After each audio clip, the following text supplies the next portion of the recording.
বর্তমান সিনেমা মানে আধুনিকতা নাকি ইসলামী জীবন ব্যবস্থাকে ধ্বংস করা?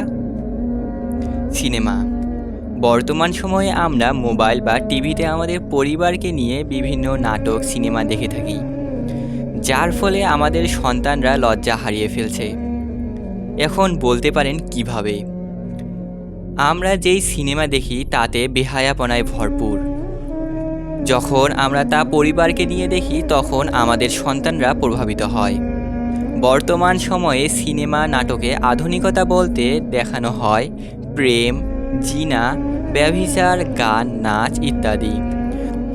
যখন সন্তানরা এটা দেখে তখন তারা ভাবে আমাদেরকেও আধুনিক হতে হবে, আর আধুনিক হতে হলে আমাদের এগুলো করতে হবে, না হলে আমরা যুগের সাথে তাল মিলিয়ে চলতে পারবো না। যার ফলে ইসলামী জীবন ব্যবস্থা চরম ক্ষতির সম্মুখীন হচ্ছে।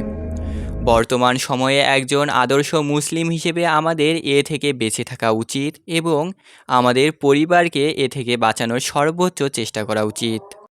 আল্লাহ তাআলা কুরআনে বলেছেন, নিশ্চয় যারা মুমিনদের মধ্যে অশ্লীলতার প্রসার কামনা করে তাদের জন্য রয়েছে দুনিয়া ও আখেরাতে যন্ত্রণাদায়ক শাস্তি। আর আল্লাহ জানেন তোমরা জানো না। সূরা আন-নূর আয়াত নং 19।